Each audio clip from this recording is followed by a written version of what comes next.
What's going on? What's going on, beautiful people?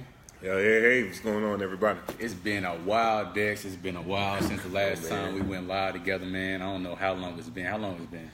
Man, it's been a minute, man. Yeah. I was about to send the APB out for you, man. Right, but, man. we done done a lot of stuff since then, man. But it's a pleasure to join with you again. This is an excellent topic. Why is it so difficult for men to open up? This is a topic that needs to, or a conversation need to be had more often. You reached out to me about this, and I'm really excited. You was real passionate about it and so forth.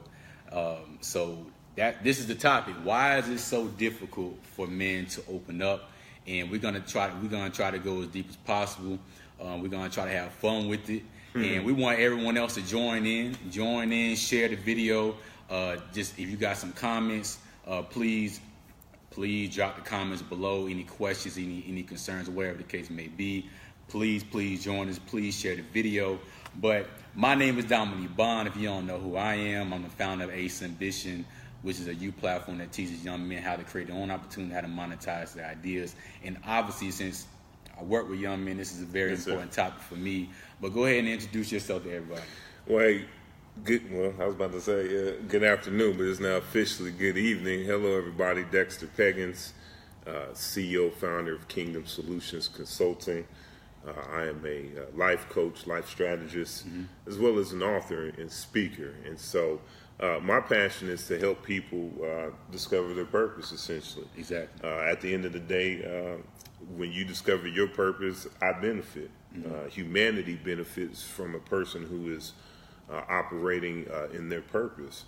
And so, and humanity suffers when we are not connected with that purpose. Most definitely. And so my endeavor as a coach is to help you make that connection and to begin to help you make that contribution that you have been strategically designed by God to fulfill. So awesome. What's up, Noel? Noel, what's good? Hello, Noel. Now, we have a great topic. Dex, you hit me up. You said, man, look, it's a lot. It's a lot on my mind, man. Yeah. It's some things I want to address. Tell me what was really speaking to you. What was really grabbing your attention with everything? Well, first thing first, and if y'all see us kind of moving back and forth, where we got two cameras up today. What's up, Chassie? If you recall, we actually kind of started on this subject last year. You know, we were just kind of having some discussions about issues that we noticed, but you know, and it was just kind of, hey, brother, you know, are you seeing this? Yeah, I'm seeing this too, kind of deal. And I tell you, recently, I really have felt charged. I really felt the need to, as men, to kind of start talking about the issues that kind of keep us confounded, keep us self-contained, keep us bogged down. These are issues that men often don't feel comfortable expressing. You know, recently, you know, and you and I have been going back and forth. We've been seeing, you know, a lot of headlines, a lot of articles talking about how these strong public figures and you know, and everyday local people, local men, have been dealing with issues of depression and you know, suicidal thoughts and, you know, blowing up and stuff like that. And I think we kind of took that as a indicator that it's time to go ahead and start having this conversation, because at the end of the day, you know, there are solutions for these issues, but we as men, you know, we often struggle admitting, coming to accepting the fact that these are our struggles, and we don't really feel safe, you know, to express those issues. And so, you know, you and I came together and said, you know what, let's start having the conversation. So that's why we're here. Yeah, and you brought up a good point. We don't feel safe to do that. We're gonna get more into that, because that's a big statement you just made, man. Yeah. So, but there obviously there's gonna be some people that's gonna be viewing this and saying, or they may even look at the topic and say, you know what, what's up, Katrina? You know what? This ain't no real issue. Like, why? What's so important about this? So what? You know, what's your response? What's up, Ms. Walker? What's your response to those folks who just think, you know what, this is, you know, this ain't a relevant topic. This ain't something important. You know, so what? Well, it's a relevant topic because what you have is you have men who are very disconnected. We oftentimes look at our youth and say, why won't the youth, get to, why are they acting out? And I feel that in many cases, our youth are a direct reflection of men not being available. Right. Not only physically, but more so emotionally as well. What we have is we almost have a generation of men that don't know how to emote. We are almost like robots. We go through day to day. We have suppressed our feelings. And so what you have is you just have this autonomous being, going through day-to-day motions. And then when people blow up and spaz out, you're just like, man, where did that come from? Oh, I didn't know they were dealing with that. And the truth of the matter is you probably will never know that they're dealing with it because they don't know how to talk about it. Exactly. And we got three topics that we really want to address. Once again, those who just joining us, my name is Dominique. I'm here with Dexter Peggins, a very good friend of mine. And we're going to discuss why is it so difficult for men to open up, which is a very important topic for us, which is something that we see on a regular basis. We see how it's really affecting people's relationships, friendships, marriages. The list goes on and on. Their careers, business, the list goes on. And we really want to, We just want to start the conversation. We want to continue the conversation. We want other people to, be encouraged to say, you know what, this is something that we need to discuss. This is something I probably need to address. And what's up, son?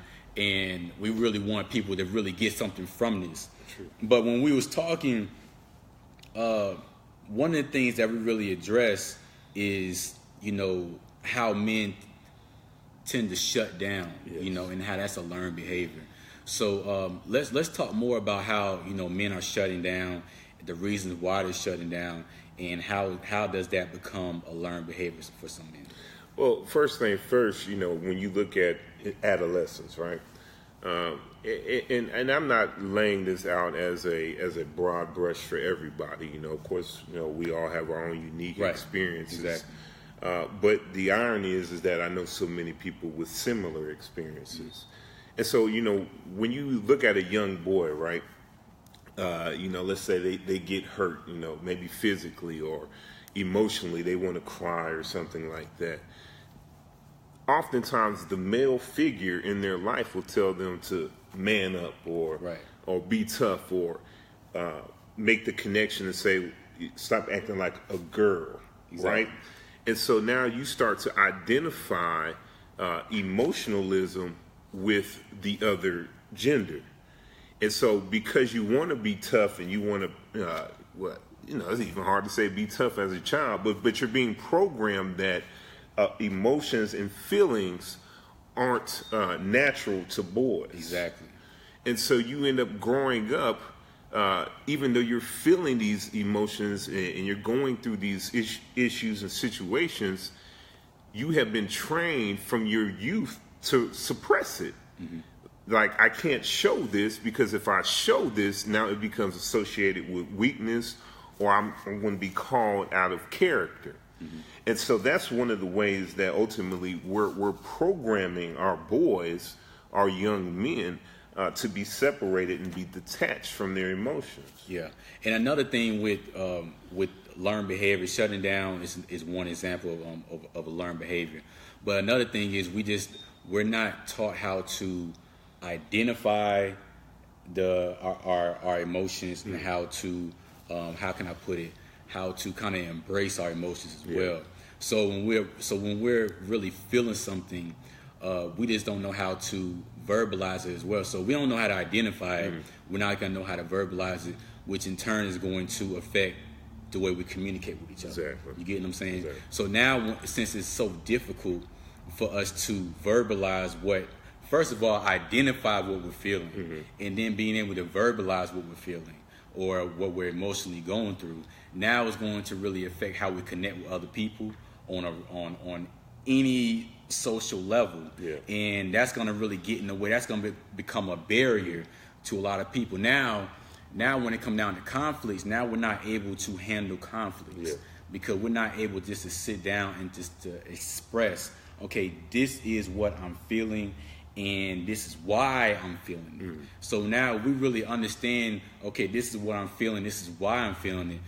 We can really start to move in the right direction when it comes down to some conflicts. Oh, definitely. And I want to say this is that for men, I'll tell you, one of the easiest ways we handle conflict is through physical altercation. Exactly. Because we have attributed that to being a male attribute.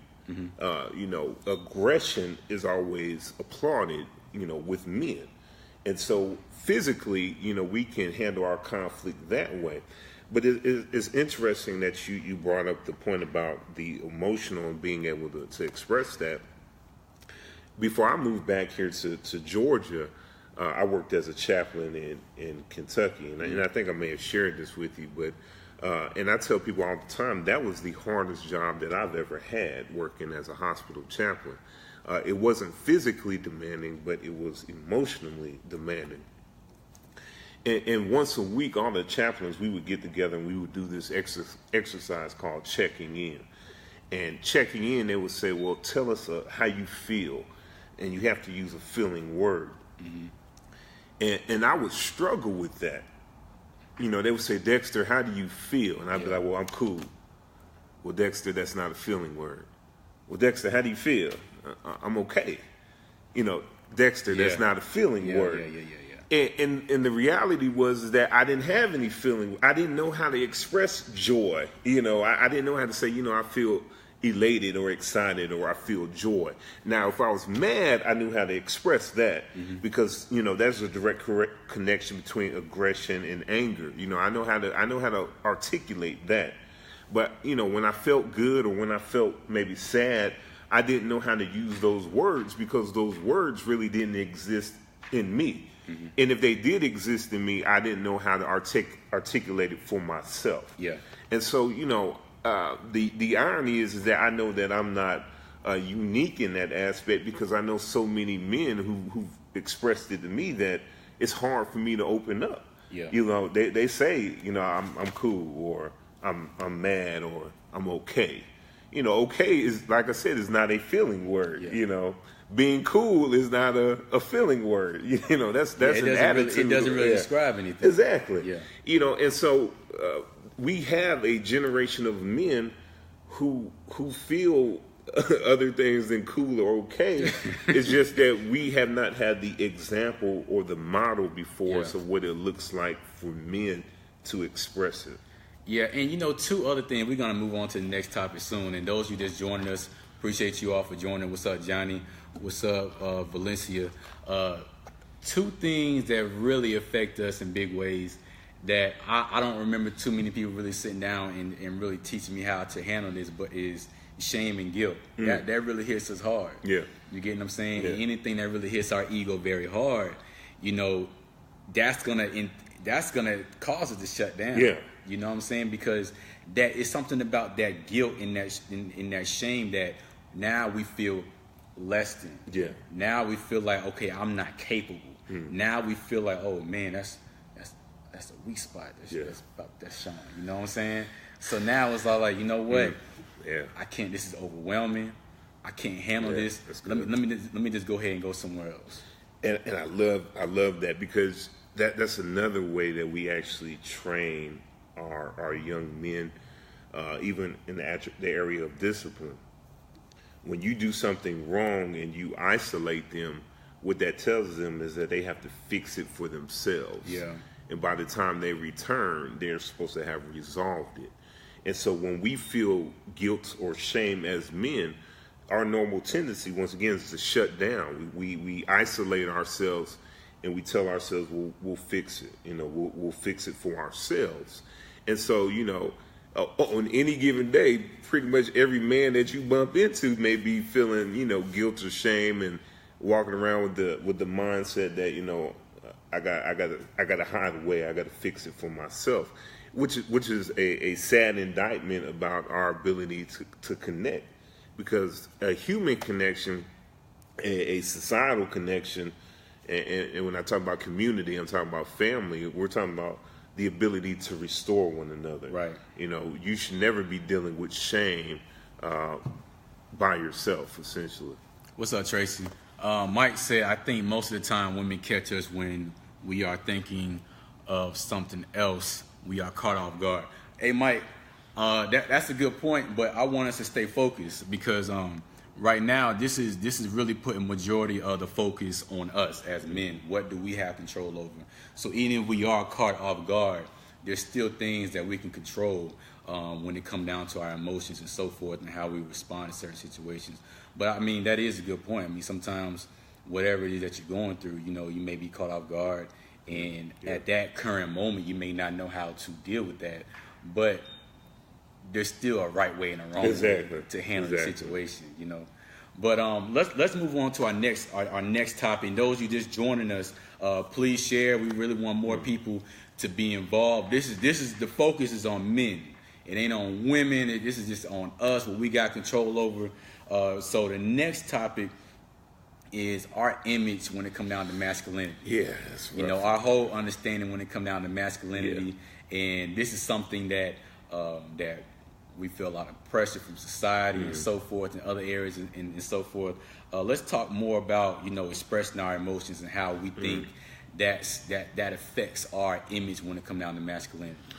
Oh yeah. Well, let me start off by saying I think one of the worst things you can tell a young boy is to man up. Yeah. And because they're kids, you know. What does man up mean when we as men are still really trying to figure it out for ourselves? What's up, Tyra? But the images that we often see are, of course, you know, the macho man, you know what I'm saying, the tough guy, you know. Yeah. And so that is embedded in us, that is ingrained in our psyche, that's what a man looks like. And so anything that is opposed to that serves as, you know, a direct contradiction to how we view masculinity. I was talking to somebody earlier today, and I said, you know, I grew up, you know, in a household where, not just so much a household, but I grew up in a culture and an environment where you couldn't tell another man I loved you. You know what I'm saying? Yeah. Like that would be, you know, you would be viewed as maybe, you know, gay or homosexual. Or you know, soft, or soft. You know, that was taken as weakness. And so, you know, imagine, you know, maybe your father, you know, you can't express emotions to the people you actually really care about, you know, because it goes against what has been ingrained in your psyche as this is what a man looks like. You know, I laugh with my wife about this, but, you know, my grandfather who passed away 2 years ago, I remember it. He didn't say I love you, you know. If you told my grandfather I love you, he would normally say, well, are you hungry? Mm-hmm. And that was because he equated love with his ability to provide. That was his language. He didn't know how to say it. And so through, you know, conversation with my own father, what was revealed is that, you know, my grandfather grew up in a household where it wasn't said. And so therefore, when he became a father, he didn't say it to his own children. Right. And then as a result, you know, my father, you know, really didn't say it to me and my brothers, you know. And so because men, our image of masculinity was to provide, you know. I don't have to say it. You know, if I say it, I love you, you know. Like you try to find a tough way to say it, you know. You know, because you don't want anybody to connect you with any weakness. Exactly. You know, if I appear weak, then I am weak, and people will take advantage of me. And so that is the mindset that we have adopted as a society as it relates to masculinity. And so I believe that the true measure of masculinity is being able to be balanced. You can be tough, but you can still express love. Mm-hmm. And it's my hope that we will begin to become more balanced people. At the end of the day, I love my father, I love my friends, I love my people, you know what I'm saying? And it's not difficult for me to say it because that's how I feel. Most definitely. And that's a practice that I try to, or a habit I try to practice more often, really just saying, you know what, I love you, I care about you. Yeah. You know, even just reaching out, like when you need something to talk to, you need somebody to talk to, just really let me know. Yeah. And really being stern about that, you know, let me know, really call me, you know, because sometimes, brothers, we really need that. Yeah. AJ made a good point, you know, he fears that when he opens up, you know, he's going to be outcast. And that's our third point. We're going to get on that. That's our third point. But I think what Dex was really describing or getting to was when it come down to the image of masculinity or the false image of masculinity, it causes this peer pressure. So a lot of time with kids, when we talk about peer pressure, we usually just talk about, you know, drugs, and we don't really go too deep with peer pressure. And at the end of the day, it's you being pressured of how you're going to be viewed or thought of to the next person. And that false description or image or understanding of masculinity is causing a lot of peer pressure with a lot of us. Yeah. As grown men as well. Because we're focused on, we're so focused on how the next man is going to think about us. Just think about that. We're focused and we're concerned about how the next man is going to view us, which in turn is affecting the way we live in our life. Yeah. And that key word that you said was balance. So as a society, we're so focused on men just not expressing themselves. And if they do express themselves, there's that chance or there's that risk in the back of our minds that we're going to be viewed as this soft person, we're going to be viewed as this less than person, or whatever the case may be. And that's really, really, really affecting us in so many ways. That's even affecting us when it comes down to seeking help, calling on a friend, because there's just certain issues we're not supposed to handle on our own. Exactly. I'm a firm believer that there's certain things that we probably need to seek counseling for, seek some type of professional help for. But because we have this image, because we have this false understanding of something, of masculinity, it's causing us to say, you know what, this ain't the route I need to take. This is just something I need to handle on my own. Yeah. And we're allowing our ego and our pride to get to take over our decision making, which in turn is really affecting how productive we are in this world because we're not balanced. Exactly. And I mean, and think about it. You know, when you go off to handle issues on your own, you know, hopefully, you know, you're probably reading a good book if you're going to take it upon yourself. But most of the time, you're having this conversation in your mind where you're playing back what was said to you, and you're not even checking to see if how you're feeling or thinking is even on the right course or the right path. And so you're ultimately going to make a decision with with the lack of full information. Yeah. You know, and how dangerous is that? You know what I'm saying? Yeah. And so you're walking around, like I said, just built up, filled with rage. And your normal process is to let it all out and then feel the guilt and shame and then suppress yourself. Right. And when you look at the numbers, you know, suicide is out there when it comes down to men. Yeah. And we cannot ignore the fact that it does have a lot to do with our understanding or our views towards masculinity, how we seek help, how we handle conflict, how we handle our emotions, and so forth and so forth. And that's very, very big, and that's something that we just cannot ignore. So you had something you wanted? No, I was trying to see Brandy's. Yeah, do men grow up wanting to be left alone, therefore not being quick to open up? Growing up, I didn't see guys being quick to talk and have friends was made. So that goes to what we was talking about beforehand. Learn behavior. Yeah, learn behavior. So we already taught in the beginning, because even with some of our fathers, we don't even have these discussions. You know, how is your day going? Yeah. You know, why are you sad? Why are you feeling this way? We don't have that. There's not that questioning. There's not that deepness, even with our fathers, our uncles, or our older cousins, whatever the case may be.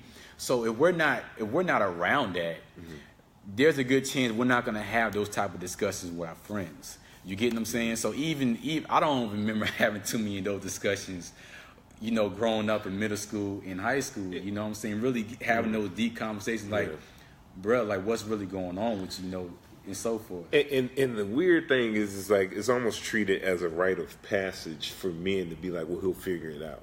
You know what I'm saying? Like, no, I'm not going to help you figure it out. It's, well, you figure it out, you know, and that's your sign of, you know, being a man, your ability to once again work it out for yourself. But, you know, I'm a firm believer that if God wanted you to be self-contained, then Adam would have been the only person on the face of the earth, you know. And so the fact that, you know, there are billions upon billions of people on this earth should be an indicator that, you know, you're not meant to do this by yourself. Right. And, you know, a lot of men, they'll let you know that, you know, I don't want to feel like I'm a burden. Yeah. You know, I don't want to feel like I'm bothering people, especially nowadays. I mean, it don't have to be anything serious. People just don't want to call you because they feel like, you know, they bothering you. You know, they feel like, okay, this person is always busy. And I let people know a lot, like, look, call me. Yeah. You know, if it's something serious, don't just text me, because for me that get aggravating when it's something deep. You know, cause I didn't had too many conversations through text, email, when things were taken out of context, and I just say, you know what, just call me, because sometimes it may just be a 5-minute call anyways, or a 10-minute phone call. But you know, some guys, because of their views, they feel like they're gonna be a burden. They feel like, you know what, this guy ain't gonna want to hear me cry over the phone or whine over the phone. But the fact of the matter is, we just quit to forget that every man is going through something. Yeah. Every man has difficult situations in their life. Every man has some trials and tribulations in their life, and you're not the only one that's going through something. So I think it's very important, you know, as men, that we just reach out to other to our brothers. Exactly. When we think that when there's something going on, or even if we don't think there's anything going on, just checking up.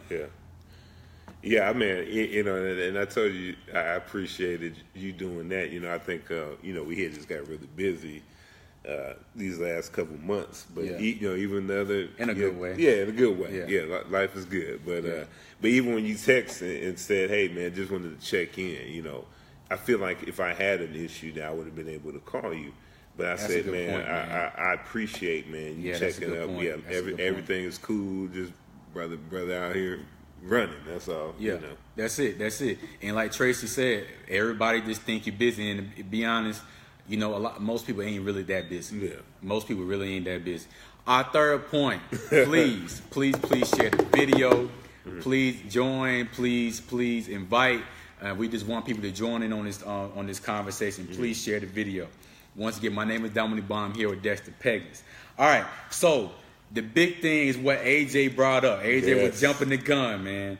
So number 3 is our fear of being shut down, and when we open up, you know, or maybe in the past we probably opened up and we were shut down. So let's talk more about that. Yeah. So two things. First and foremost, I think one of the main issues is that we've been shut down so long, we don't know what opening up looks like. So you have that fear, I believe, that AJ mentioned about opening up. You know, being vulnerable. What does being vulnerable look like when for all this time I've handled the issues on my own, or at least I thought I did, or you know, I just suppressed it. You know. Like what words do I say? You know, and so that's a scary place. Yeah, it is. Like I said, you know, I'm a pretty big guy, and you know, one of the hardest things I've ever had to say was, you know what, I'm fearful in this situation. You know, this situation, I don't know how I'm going to handle it. You know, and that felt very weird saying, especially when I've been so accustomed to always handling the situation. And so I would say, you know, along these lines, one of the first things you have to do is that if you got good people in your life, I would hope that they're in your life for a reason. I would hope that they have the ability to handle what you're going to give to them. Yeah, that's important. Now, you have to be discerning as far as what the people in your life are able to handle. How much are you willing to give them? Because truth be told, not everybody's able to handle the fullness of what you're dealing with. And so be mindful of that, you know. And if it's not a friend, it may have to be a professional. You know, I think there's safety in being able to share things with a stranger. You know, it's weird, you know, but you know, if you hire, say, a psychologist or something, you know, I think there's on the surface level some safety in being able to share some things with them.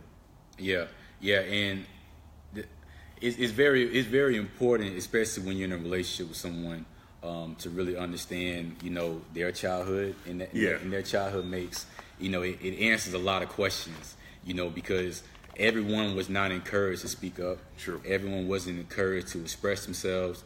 Everyone wasn't encouraged to just speak how they feel.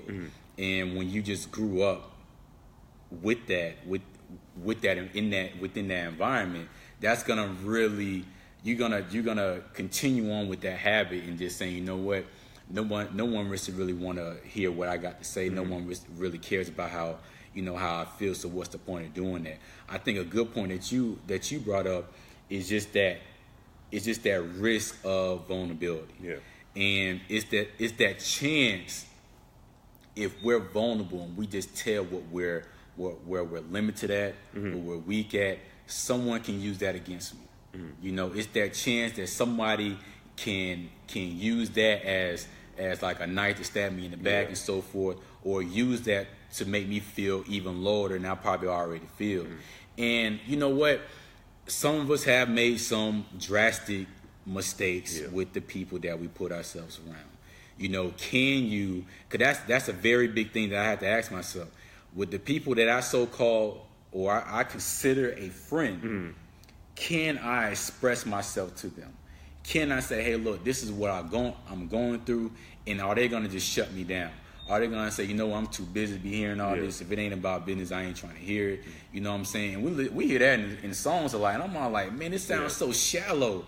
You know, and I'm all like, I don't want that type of relationship. Like, me and you are business partners, but it just can't be about business all the time, man. Like what we do is a lot of opening up, and we can't develop a real relationship with one another if it's just about business. I disagree when people say that all the time, that no, it's just got to be about business. No, it does not. I feel like that's not a balanced relationship, and you can't really build an effective relationship if we just cannot open up with one another and really express ourselves. So, and then like AJ said, some people in a previous relationship, they was always shut down, and that just didn't work out for them. They was vulnerable to them, you know, but it just didn't work out. And now it's just that constant reminder. It's that hurt that, you know what, I don't want to go through that again. And for me not to go through that again, I cannot express certain things like I did in the past. Man, and I think also to what AJ had mentioned, listen, if you're vulnerable at one time with somebody and they mishandle it, it becomes extremely difficult to be willing to open up to people again. Most definitely. But I would hope that the attitude that you would take is just being mindful that person is that person. You know, they don't represent everybody. And once again, that's why I go with the attitude that not everybody is able to handle everything. You have to know how much weight you can put on certain people. You know, it's similar to the gym. You know, some people can lift 315, and some people can barely lift the bar. Yeah, and it's okay. You know, but you have to be mindful about what you're able to trust people with. Because this boils down to trust. Exactly. You know, opening up emotionally is almost symbolic of getting naked in front of them. You're right. You know, and so,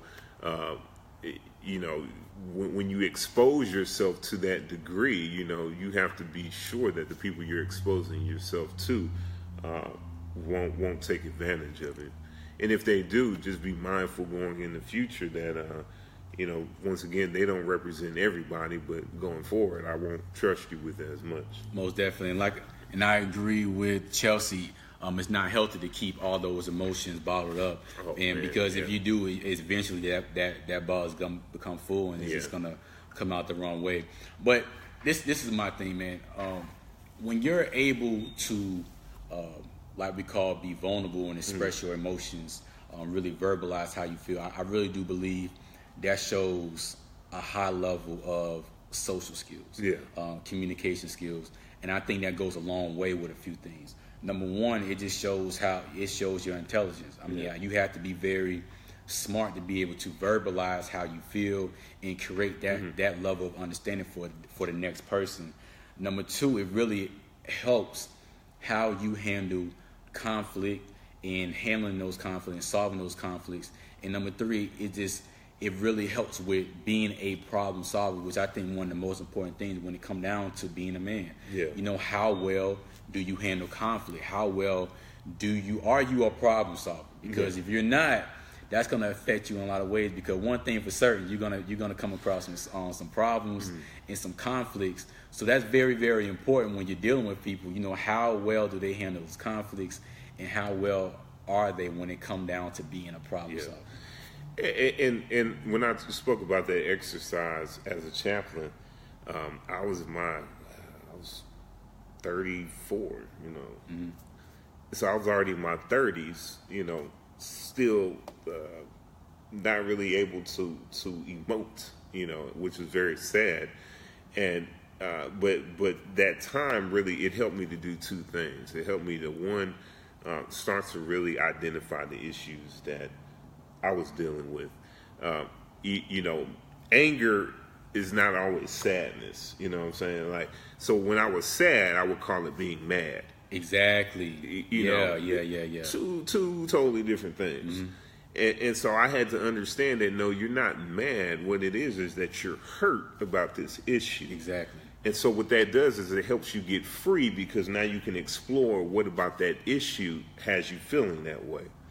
The second thing is that I identified that as a father of two sons, that if I didn't get it rectified, that I would be setting them up for failure, ultimately, that they would go on the path of becoming men who would still be dealing with a lot of the same issues that I was dealing with.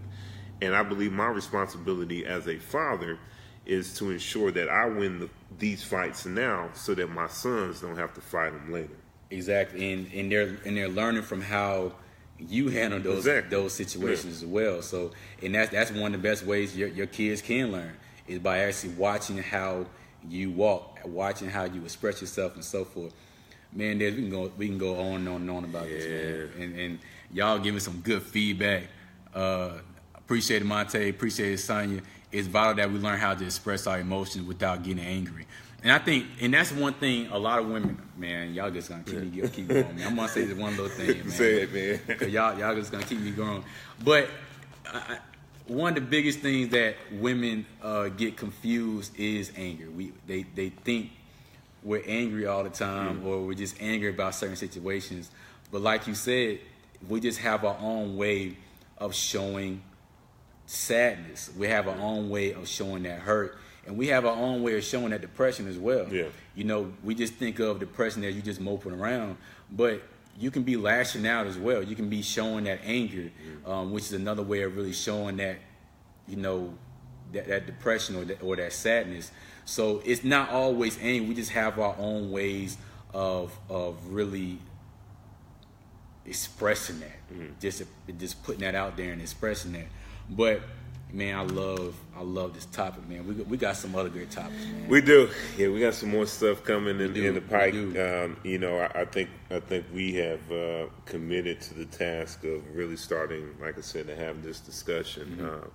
Because, you know, when men are open and free, you know, man, it just so much good happens, you know. And I think that you know, we've been weighing down our women, you know, got them on walking on eggshells, you know, because we haven't reconciled within ourselves. Exactly. How do we deal with our own issues? And so I think when men start to deal with their issues a little better, we'll start to see, you know, noticeable changes. So yeah, we're going to have this conversation, you know. And like we said at the beginning, y'all can look up the story about The Rock, Dwayne Johnson. You know how, we see him as this, hulking figure, this superstar, but even he was talking about, dealing with bouts of depression. And so on the outside looking in, you would never imagine somebody like that dealing with it. But this is real, and I mean, he's a mega star, Exactly. And so there's people with less resources who are really dealing with issues day to day. And so now it's time to get that freedom, and that's what this is about. That key word, freedom. A lot of men are very restricted because they just don't feel like this is something that you express. It's something that you talk about. Yeah. These are the conversations that you have.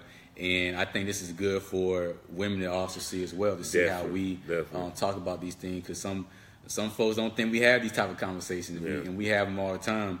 But by us having these conversations, it's going to really influence other people to have these conversations as well. And I'm going to say this and I'll be done. I'll be honest, I have always admired women, a lot of women's ability to just express their feelings. It shows a lot of strength, man. It does. I mean, but I think, growing up, it was always encouraged. I don't know if it was encouraged as much as it was just allowed, I say both. Yeah. Yeah, I say both. Yeah. And so, even you all with sons, young boys, allow them to connect with what they're feeling, allow them to do it early so they won't struggle with it when they become adults. Right, and really question them. I mean, really dig deep in why they feeling the way they're feeling. Have them verbalize why they're feeling the way they're feeling, and not just you. I mean, you can assist them, but get them in the habit of really verbalizing why they feel the way they feel, what really caused those emotions, and how can they respond when they are feeling the way they're feeling. Yeah. And this gets them in the habit of communicating this. This gets them in the habit of them, or this allowing them to understand that this is okay. This is how we can talk. And I promise you, this is going to really make a difference in many big ways. Man, I really appreciate you all for joining us. Definitely. My name is Dominique Bond. I'm here with Dexter Peggins. Tell everybody what you do again. Once again, Dexter Peggins. I am a life coach, an author. My desire is to help people connect with their purpose, because when you connect with your purpose, humanity wins. Awesome. I'm founder of Ace Ambition, which is a youth platform that's organizing workshops, teaching youth about entrepreneurship and monetizing their ideas. And I also help people bring clarification to people's vision so they can finally launch and move with a purpose. So once again, my name is Dominique Bond. Hope you all enjoyed this video. Give us some more feedback. Oh, yeah. Y'all gave us a lot of feedback. We kept going, yeah, and we really appreciate this. So we know that this is something that you're really more interested in. If you have any ideas for topics, this is all about you all. Give us these topics. Inbox me, inbox Dexter, and we'll try our best to make it happen. So once again, we really appreciate you all for showing us love. Share the video, and we are out. Thank you so much.